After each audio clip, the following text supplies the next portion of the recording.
Good morning, everyone.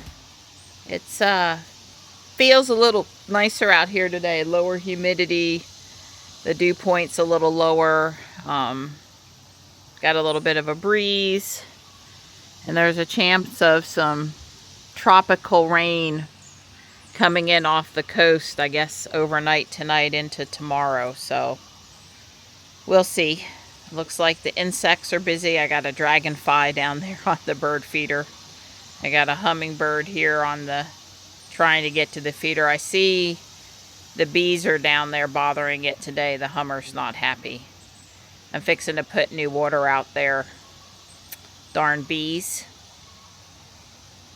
Well, the other one has white flowers, and they're supposed to be attracted less to white than they are to the yellow. I'm going to have to do that sooner than later, I can see now. Hi, Gray. Good morning.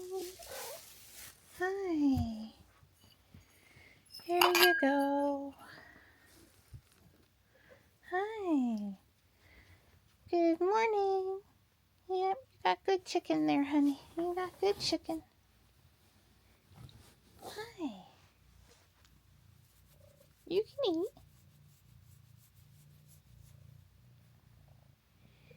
Nice purring. I see Morris under the bench and Marty on top of the bench. Hi, Morris. You ready for your breakfast? Come on. Okay, I can see he's headed with Stripe. I don't blame him. I leave a little dry chow up there. That way, if it rains during the day, they always have some food. Ha ha ha. You're good boys. God, it feels so much nicer out here today. I mean, it's noticeably nicer. Hi. Yeah, the other orange guy is here too. Marty, he let people eat. I'm not sure why some of the canna lilies look worse for wear this year. Maybe I waited a little too long to cut them and uncover them. Seems unlikely. Anyway, I've got one nice, really bright flower spike up there. And one over here that's not looking so great, but I opened it up a bit. And I have one of those fancy orb weaver garden spiders here, although he's on the other side of the web, so you can't appreciate him too much. Well, Don and I went to town really fast. I had to pick up a table tray that I forgot to pay for and bring home from Guardian Angel both times I was there on Thursday. That's for Johnny's dorm. And then we were going to walk, but we were running short on time, so Don took me to Harris Teeter. I got us some ribeye steaks for dinner. Ribeye steaks are on sale this week. The going Harris Teeter rate for the rancher level is $9.99 a pound in the bonus pack, like where you buy 3 of them. So that's pretty good. You can get $12.99 a pound Angus single steaks, but I don't notice enough difference for $3 more a pound than it matters. Sometimes it just depends. I'm in Ruby now with Johnny. We're headed into Raleigh, so they can spend the afternoon with some friends hanging out. Don and I will go back later tonight for the pickup. It's a nice day. Ruby says it's 87 right now, which is, you know, probably right. I think the high today is 91. Any rain we're gonna get is not until way late tonight from that tropical system out there. And what horrible, horrible, devastating stuff happening with those floods in Texas and those kids at that camp. And just like I was telling Don, I guess the thing is at this point in your life when you send your kid to camp would be to ask, do you have Starlink? Because they were saying there's no comms down, there's no communications down there in that area whatsoever. And I guess if you're going to send your kid to summer camp now, you need to ask the camp, you know, what kind of backup telecommunications do you have? Do you have a Starlink? And, you know, if they don't have one, suggest they get one, donate one, figure out how to get one installed for them. It's, you know, I don't know, that flooding happened during the middle of the night, and you know, it's always easier to take protective action when things happen during the day, and when it happens during the night, it's just tough. Oh, my heart goes out to those affected families.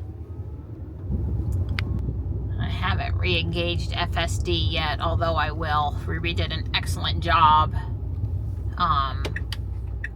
coming over here on the interstate, changing lanes, getting me where I needed to be. I was very pleased. It was probably, I'm going to say it was probably the most comfortable I've ever been out on 440 with her doing all the driving and changing lanes and stuff like that. Remember, she beeps at me every time still when this poor old hardware 3 car with no cabin camera, and she just beeps at me a lot.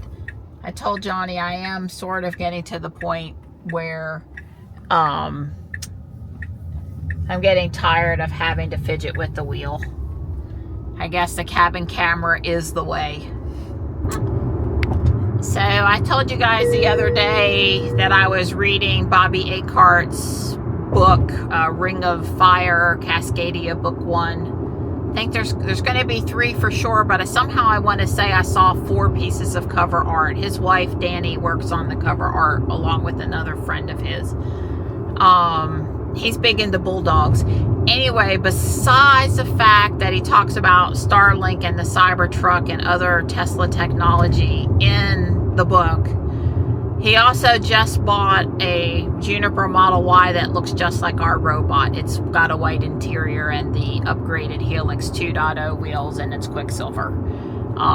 He mentioned in his X post that his wife has some anxiety about driving, and the Juniper, I'm assuming with FSD, is helping her get over that anxiety. Anyway, I'm mentioning it because obviously he's a supporter.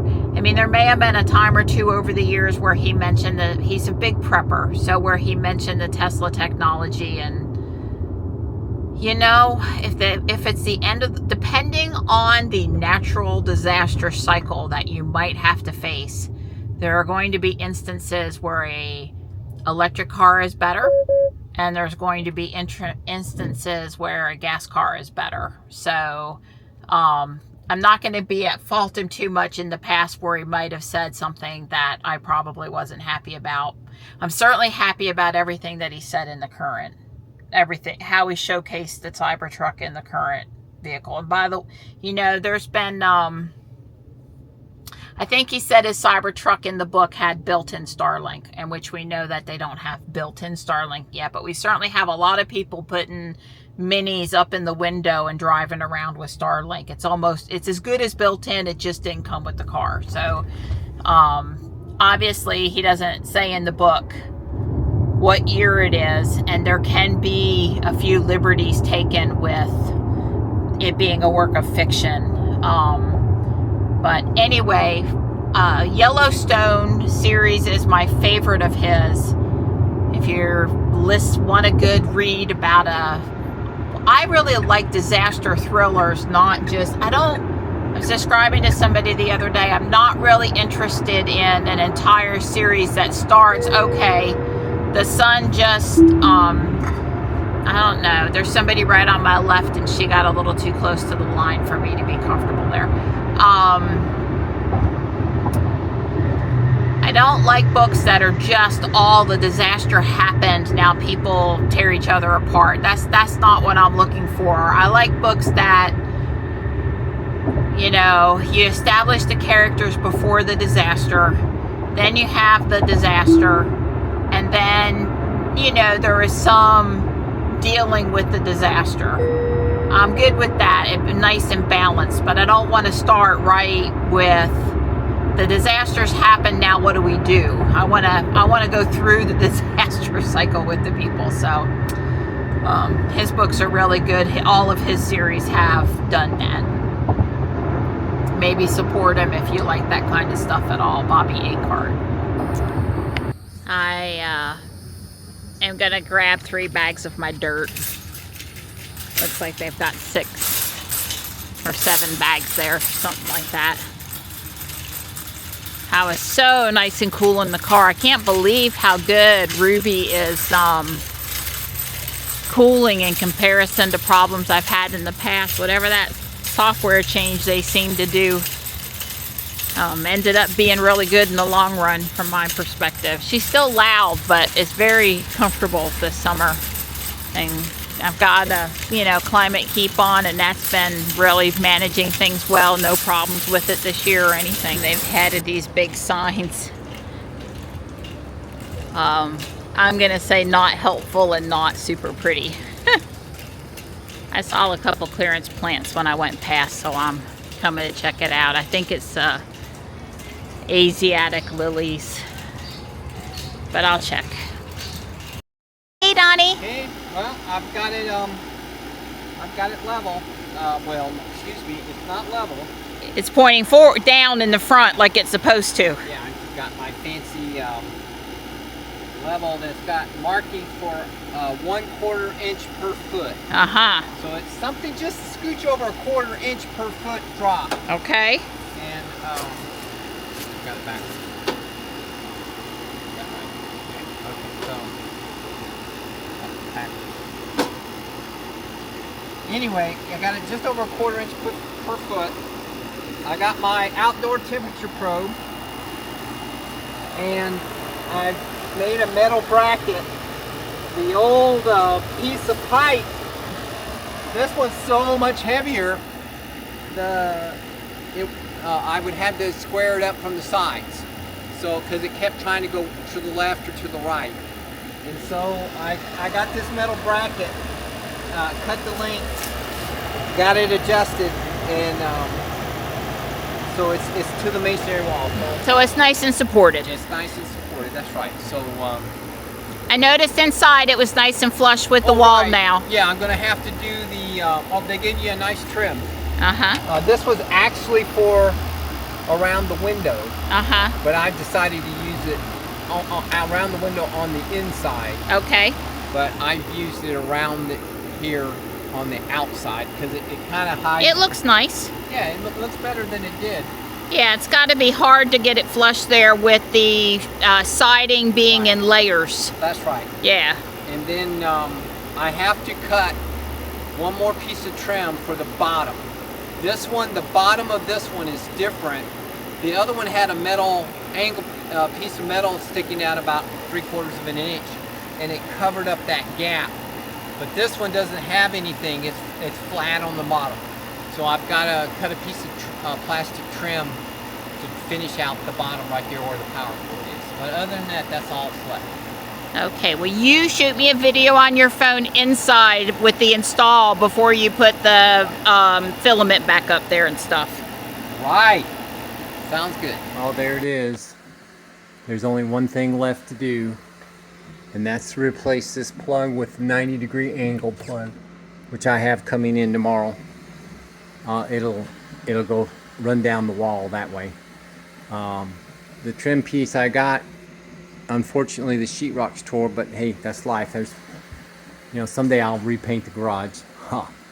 Anyway, it's there. I like it. I'm gonna double check the level tomorrow, and if it's still good, because I got a lot of foam. It's sitting on foam.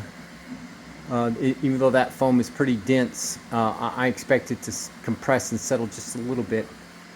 I don't think it's going to be enough to throw it off, but nonetheless, I'll check all that tomorrow. Well, it really, really, really, really looked like something after I got the original top on it Wednesday in Enid's dorm room, and then put the back side of the roof here, which was new to this build. So I'm done with the building. Of course, I am going to go, I don't know if I'm going to put stuff on the second floor, but I'm for sure going to decorate the first floor. I'm waiting on some tiles to come to do that.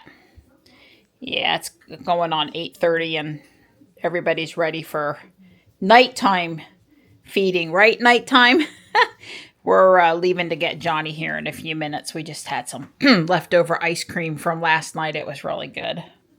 I'll feed you.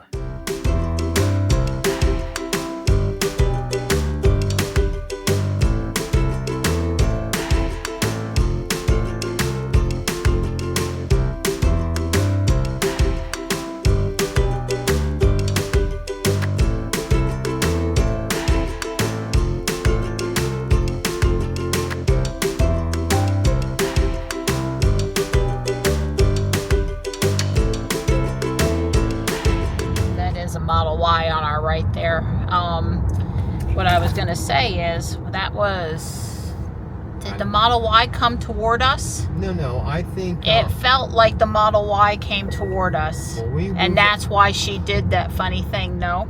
I don't think so. I think the water on the road, the reflection off the headlights, she didn't recognize.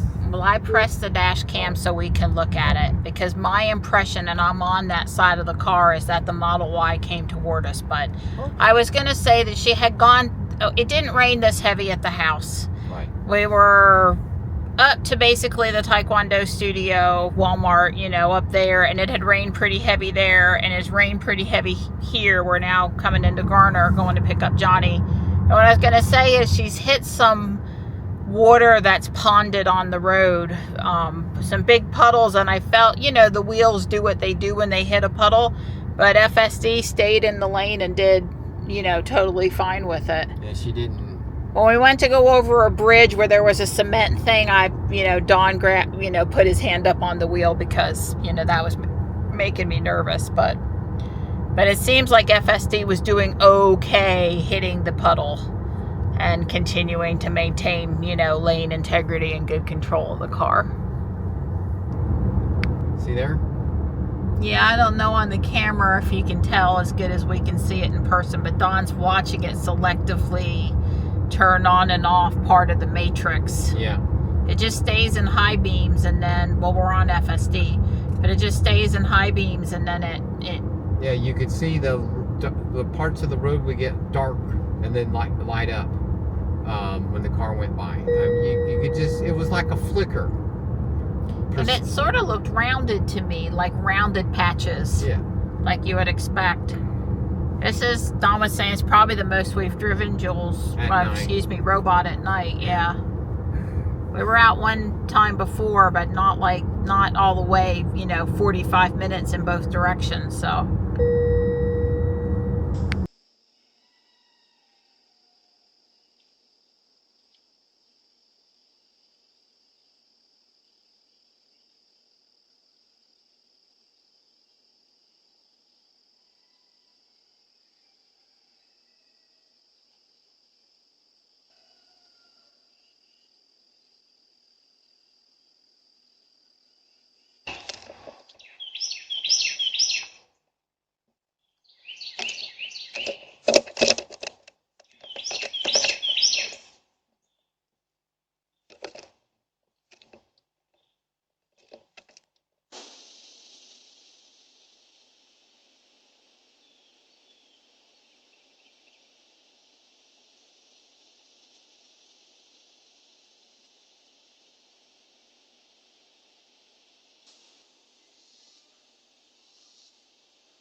Okay. What you doing, Mart?